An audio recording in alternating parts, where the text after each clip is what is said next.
Guys எல்லாருக்கும் வணக்கம். இந்த வீடியோவில் வந்து நம்ம இஃப் ஸ்டேட்மெண்ட்னா என்ன அப்படிங்கிறத பற்றி பார்க்க போகிறோம். பேசிக்காக இஃப் ஸ்டேட்மெண்ட் அப்படிங்கிறது வந்து எதுக்கு வந்து ப்ரோக்ராமிங்கில் யூஸ் பண்ணுவோம் அப்படின்னு பார்த்தீங்கன்னா, நம்ம கம்ப்யூட்டரை வந்து ஒரு டெசிஷன் எடுக்க வைக்கணும் அப்படின்னு நினச்சோன்னா அங்கே வந்து நம்ம இஃப் ஸ்டேட்மெண்ட்டை யூஸ் பண்ணுவோம். இப்போ இது வரைக்கும் நம்ம எழுதின எல்லா ப்ரோக்ராம்லேயும் பார்த்தீங்கன்னா ஜஸ்ட் வந்து நம்ம என்ன பண்ணணும்னு டேரெக்டாக கம்ப்யூட்டர்கிட்ட சொன்னோம், அதை வந்து கம்ப்யூட்டர் ஒன்று ஒன்றா எக்ஸிக்யூட் பண்ணிகிட்டே வந்துச்சு இல்லையா. அதாவது நீங்கள் வந்து ஒரு வேல்யூவை இன்க்ரீஸ் பண்ணணும், இல்லை வந்து ஒரு வேரியபிளை வந்து பிரிண்ட் பண்ணு, இல்லை வேரியபிளை டிக்ளேர் பண்ணி, இந்த மாதிரி டேரெக்டாக நீங்கள் என்ன பண்ணணும் அப்படின்னு சொல்லிகிட்டே வந்தீங்க. ஆனால் நிறைய வாட்டி நம்ம ப்ரோக்ராம் எழுதும்போது பார்த்திங்கன்னா ஏதாவது வந்து ஒரு டெசிஷன் எடுக்க வைக்கிற மாதிரி இருக்கும். அது கம்ப்யூட்டரை வந்து ஏதாவது ஒரு டெசிஷன் பேஸ் பண்ணி சில விஷயங்களை வந்து செய்ய சொல்லணும் அப்படிங்கிற மாதிரி உங்களுக்கு நிறைய சிச்சுவேஷன்ஸ் வரும். அந்த மாதிரி இருந்ததுன்னா எப்படி வந்து கம்ப்யூட்டருக்கு அந்த டெசிஷனை எடுக்க சொல்கிறது அப்படிங்கிறத வந்து இஃப் ஸ்டேட்மெண்ட் மூலிமா நம்ம சொல்லலாம். இப்போ அதை நான் வந்து ஒரு எக்ஸாம்பிள் மூலிமா உங்களுக்கு நான் எக்ஸ்பிளைன் பண்ணுறேன்.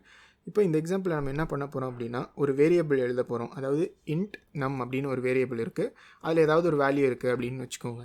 இப்போது இந்த வேரியபிளில் இருக்க வேல்யூ வந்து 10க்கு மேலே இருந்துச்சுன்னா நம்ம வந்து your number is greater than 10 அப்படின்னு பிரிண்ட் பண்ணுறோம். அப்படி இல்லை அப்படின்னா நம்ம வந்து யுவர் நம்பர் இஸ் லெஸ் தேன் 10 அப்படின்னு பிரிண்ட் பண்ண போகிறோம். அதை எப்படி பண்ணுவோம் அப்படின்னு பார்த்தீங்கன்னா, நம்ம வந்து இஃப் ஸ்டேட்மெண்ட்ஸை யூஸ் பண்ண போகிறோம். இப்போ நம்ம எப்படி வந்து இஃப் ஸ்டேட்மெண்ட்டை எழுதுறது ஜாவாவில் அப்படின்னு பார்த்தீங்கன்னா, ஃபஸ்ட்டு இஃப் அப்படின்னு எழுதிக்கணும். அதுக்கப்புறம் ஒரு பேரந்தசிஸ் போட்டு கர்லி பிரேசஸ் போட்டுக்கணும். இப்போது இந்த பேரந்தசிஸ்குள்ளார நம்ம என்ன எழுதுவோம்னா, என்ன கண்டிஷன் வந்து ட்ரூவாக இருந்துச்சுன்னா நம்ம வந்து ஒரு ஸ்டேட்மெண்ட்டை பண்ணணும் அப்படின்னு நினைக்கிறோமோ அதை வந்து இந்த பேரந்தசிஸ்குள்ளே எழுதுவோம். இப்போ நம்ம எக்ஸாம்பிள் என்ன பண்ணணும் அப்படின்னு நினைக்கிறோன்னா, இந்த நம்பர் அப்படிங்கிற வேரியபிள் 10க்கு மேலே இருந்துச்சுன்னா ஒரு டெக்ஸ்ட்டை வந்து பிரிண்ட் பண்ணணும் அப்படின்னு நினைக்கிறோம் இல்லையா. அதனால் இந்த பேரந்தசிஸ்குள்ளே நம்ம இப்போ என்ன எழுதலாம்னா, NUM greater than 10 அப்படின்னு நீங்கள் எழுதலாம். இப்போ இதுக்கு என்ன அர்த்தம் அப்படின்னு பார்த்தீங்கன்னா, இஃப் அப்படின்னு போட்டிருக்கிறதுனால கம்ப்யூட்டர் என்ன பண்ணணும்னா, ஓகே இந்த பேரந்தசிஸ்குள்ளார ஒரு கண்டிஷன் கொடுப்பாங்க. அந்த கண்டிஷன் வந்து ட்ரூவாக இருந்துச்சுன்னா இந்த கர்லி ப்ராக்கெட்ஸ்குள்ளே என்னெல்லாம் எழுதியிருக்காங்களோ அதெல்லாம் நான் பண்ணணும் அப்படிங்கிறது கம்ப்யூட்டருக்கு தெரியும். இப்போது பார்க்கும், இப்போ இஃப் அப்படின்னு கொடுத்துட்டு நம் greater than 10 அப்படின்னு கொடுத்துருக்கோம் இல்லையா. நம்ம என்ன சொல்லியிருக்கோம், நம் வந்து 45 அப்படின்னு சொல்லியிருக்கோம். அதனால் என்ன பண்ணணும்னா கம்ப்யூட்டர் வந்து 45 greater than 10 அப்படின்னு செக் பண்ணும். இப்போ நம்ம எக்ஸாம்பிளுக்கு நம்ம 45 கொடுத்ததுனால இது வந்து இப்போ ட்ரூவாக இருக்குது, நம்ம கொடுத்த கண்டிஷன் வந்து ட்ரூவாக இருக்குது. அதனால் பார்த்தீங்கன்னா இந்த கர்லி ப்ராக்கெட்ஸ்குள்ளே நம்ம என்ன சொல்கிறோமோ அதை வந்து கம்ப்யூட்டர் செய்யும். இப்போ அதுக்கு வருதா இல்லையா அப்படின்னு பார்க்குறதுக்கு நம்ம இந்த இடத்துல வந்து ஒரு பிரிண்ட் ஸ்டேட்மெண்ட் கொடுக்குறோம். system.out.println போட்டு நம்ம என்ன பண்ணுறோன்னா, டபுள் கோட்ஸ் போட்டுட்டு your number is greater than 10 அப்படின்னு நம்ம எழுதுகிறோம். இப்போ இந்த அவுட்புட் வருதா இல்லையா அப்படிங்கிறத நம்ம ரன் பண்ணி பார்க்கலாம்.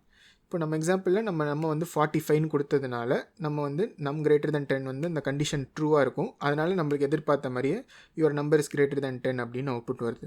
ஒருவேளை நம்ம 10க்கு மேலே இல்லாமல் இப்போ 5 அப்படின்னு மட்டும் நம்ம இந்த வேரியபிளுக்கு இந்த வேல்யூ கொடுக்குறோம் அப்படின்னா, இப்போ பார்த்தீங்கன்னா 5 greater than 10 அப்படின்ற கண்டிஷன் வந்து ஃபால்ஸ் ஆகிடுச்சு இல்லையா.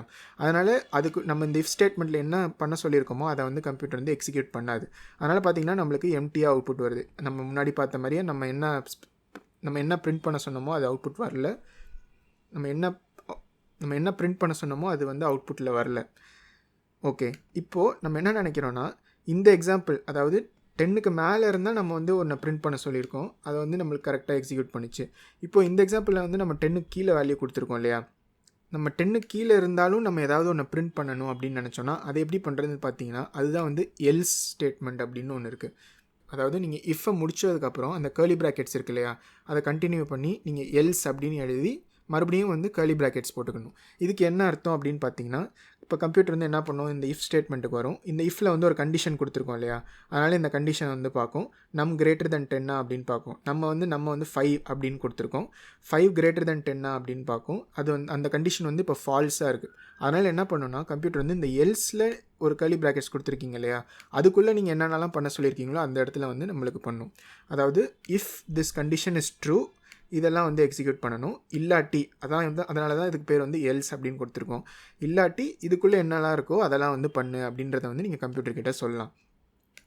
இப்போது நம்ம வந்து இந்த எல்ஸ் அப்படின்ற இடத்துல என்ன பண்ணலான்னா, system.out.println அப்படின்னு போட்டுட்டு யுவர் நம்பர் இஸ் லெஸ் தேன் 10 அப்படின்னு கொடுக்குறோம். இப்போ பார்த்தீங்கன்னா நம்மளுக்கு இஃப் நம் greater than 10 அப்படின்னு இருந்துச்சுன்னா your number is greater than 10 அப்படின்னு பிரிண்ட் பண்ண சொல்லியிருக்கோம். இல்லாட்டி நம்ம வந்து யுவர் நம்பர் இஸ் லெஸ் தேன் 10 அப்படின்னு பிரிண்ட் பண்ண சொல்லியிருக்கோம். இப்போ இதை நம்ம ரன் பண்ணி பார்த்தோன்னா நம்ம நம்பர் வந்து இப்போ 5ஆக இருக்குது இல்லையா. அதனால் என்ன ஆகும்னா நம்மளுக்கு இந்த கண்டிஷன் ஃபால்ஸ் ஆகிடுச்சு. அதனால் இந்த எல்ஸ்குள்ளே வந்துடும். எல்ஸில் நம்ம என்ன சொல்லியிருக்கோம், ஒரே ஒரு பிரிண்ட் ஸ்டேட்மெண்ட் பண்ணியிருக்கோம். அதனால் யுவர் நம்பர் இஸ் லெஸ் தேன் 10 அப்படின்னு பிரிண்ட் ஆகுது. இப்போ நம்ம பழையபடி 10க்கு மேலேயே ஏதாவது கொடுக்குறோம்னு வச்சுக்கோங்க, ஒரு வேளை 55 அப்படின்னு கொடுத்தோன்னா, இப்போ இந்த ப்ரோக்ராம் நம்ம ரன் பண்ணோம் அப்படின்னா என்ன ஆகும், நம்மளுக்கு வந்து இந்த நம் கிரேட்டர் தேன் 10 வந்து ட்ரூ ஆகிடும். அதனால் எல்ஸ்குள்ளே போகாமல் நம்மளுக்கு இந்த இஃப்பில் என்ன கொடுத்துருக்கோமோ அது மட்டும் எக்ஸிக்யூட் ஆகும். அதனால் பார்த்திங்கன்னா your number is greater than 10 அப்படின்னு பிரிண்ட் ஆகிருக்கு. இப்போ இதில் ஒரு சின்ன ப்ராப்ளம் இருக்குது. என்னன்னு பார்த்தீங்கன்னா, இப்போ நம்ம இந்த நம் ஈக்குவல் டு 55 இருக்கு இல்லையா, நான் வந்து 10 அப்படின்னே வேல்யூவை கொடுக்குறேன். இப்போ இந்த ப்ரோக்ராம் நான் ரன் பண்ணேன்னா என்ன அவுட்புட் வருது அப்படின்றத பார்க்கலாம். இப்போ பார்த்தீங்கன்னா யுவர் நம்பர் இஸ் லெஸ் தேன் 10 அப்படின்னு வருது.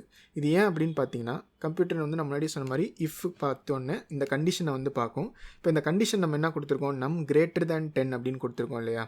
இப்போ வந்து நம்ம நம்பரை வந்து என்னவா கொடுத்துருக்கோம், 10ன்னு கொடுத்துருக்கோம். அதனால் 10 கிரேட்டர் தேன் 10 அப்படின்னு செக் பண்ணும். இப்போது 10 கிரேட்டர் தேன் 10 வந்து ஃபால்ஸ் இல்லையா, 10 வந்து ஈக்குவல் டு 10.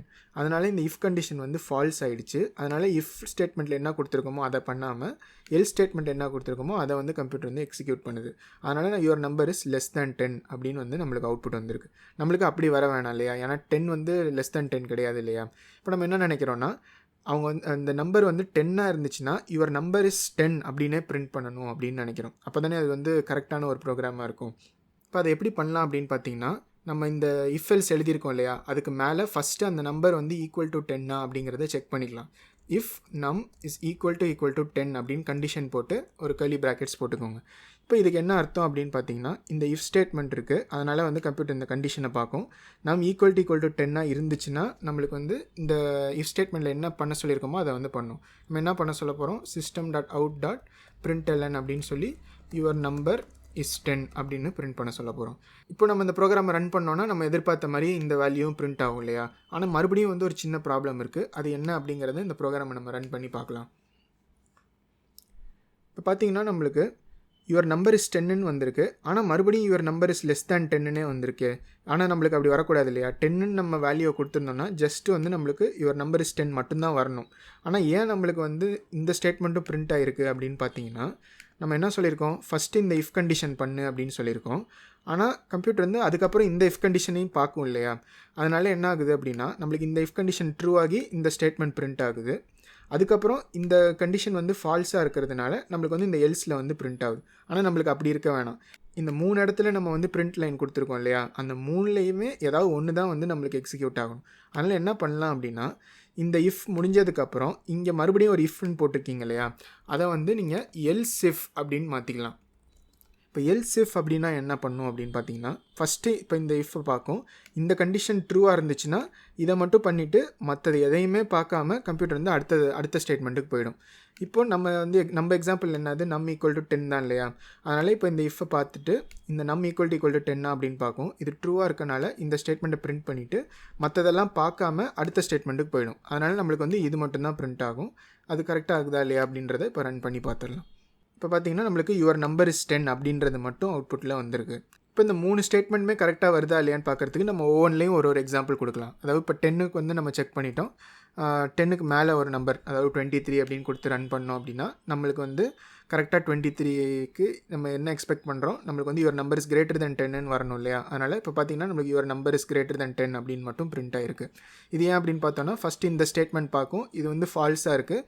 அதனால் அடுத்து இப்போ இந்த ஸ்டேட்மெண்ட்டை வந்து பார்க்கும், எல்ஸ் இஃப் நம் கிரேட்டர் தேன் 10 அப்படின்றத நம்ம கொடுத்துருக்கோம் இல்லையா. அதனால் இப்போ இந்த கண்டிஷனை வந்து செக் பண்ணோம். 23 கிரேட்டர் தேன் 10 வந்து ட்ரூவாக இருக்கிறதுனால இப்போ இந்த ஸ்டேட்மெண்ட்டில் இருக்கிறத எக்ஸிக்யூட் பண்ணும். அதுக்கப்புறம் அதுக்கு கீழே இருக்க எதையுமே பார்க்காம அப்படியே கண்டினியூ பண்ணிட்டு போயிடும். இப்போது 10க்கு மேலே கொடுத்தாலும் நம்மளுக்கு வந்து ஒர்க் ஆகுது. இப்போ நம்ம 10க்கு கீழே கொடுக்குறோம் அப்படின்னு வச்சுக்கோங்க. இப்போ நம்ம ரன் பண்ணோன்னா நம்மளுக்கு எதிர்பார்த்த அவுட்புட் என்னது, யுவர் நம்பர் இஸ் லெஸ் தேன் 10 அப்படின்னு வரணும். அதுதான் நம்மளுக்கு அவுட்புட்லேயும் வந்திருக்கு. இது எப்படி எக்ஸிக்யூட் ஆகும் அப்படின்னு பார்த்தோன்னா, ஃபஸ்ட்டு நம்ம எப்போதும் போல் ஃபஸ்ட்டு இந்த இஃப் ஸ்டேட்மெண்ட் பார்க்கும். இது வந்து இப்போ ஃபால்ஸாக இருக்குது. அதனால் அடுத்த எல் ஸ்டேட்மெண்ட்டுக்கு வரும். அதுலேயும் நம்ம வந்து ஒரு கண்டிஷன் கொடுத்துருக்கோம். அதனால் இஃப் நம் கிரேட்டர் தேன் 10 அப்படின்னு பார்க்கும். இப்போ இந்த ஸ்டேட்மெண்ட்டும் வந்து ஃபால்ஸாக இருக்குது. ஏன்னா நம்பர் வந்து நம்ம 4ன்னு கொடுத்துருக்கோம் இல்லையா. அதனால் 4 கிரேட்டர் தேன் 10 வந்து ஃபால்ஸ் ஆகிடும். அதனால் அதுக்கடுத்த எல்ஸுக்கு வரும். இப்போ இந்த எல்ஸில் வந்து எந்த கண்டிஷனுமே கொடுக்கல நம்ம. அதனால் அதுக்குள்ளே என்ன கொடுத்துருக்கோமோ அதை அப்படியே பிரிண்ட் பண்ணும். அதனால் நம்மளுக்கு யுவர் நம்பர் இஸ் லெஸ் தேன் 10 அப்படின்னு பிரிண்ட் ஆகிருக்கு. ஸோ இதுதான் வந்து பேசிக்ஸ் ஆஃப் இதுதான் வந்து இஃப் ஸ்டேட்மெண்ட்டுடைய பேசிக்ஸ்.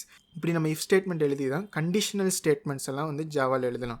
கண்டிஷனல் ஸ்டேட்மெண்ட்னா என்ன, நம்ம ஏதாவது ஒரு கண்டிஷன் வந்து ட்ரூவாக இருந்தால் மட்டும்தான் சில விஷயத்தை பண்ணணும் அப்படின்னு நம்ம நினச்சோன்னா அதை வந்து நம்ம இஃப் ஸ்டேட்மெண்ட் மூலயமா பண்ணலாம். அந்த கண்டிஷன்லாம் ஃபால்ஸாக இருந்துச்சுன்னா அடுத்து என்ன பண்ணணும், அடுத்து என்ன பார்க்கணும் அப்படின்றத பண்ணுறதுக்காக நம்மளுக்கு வந்து இந்த எல்ஸ் இஃப்பும் எல்ஸ்லாம் நம்மளுக்கு வந்து கொடுத்துருக்காங்க.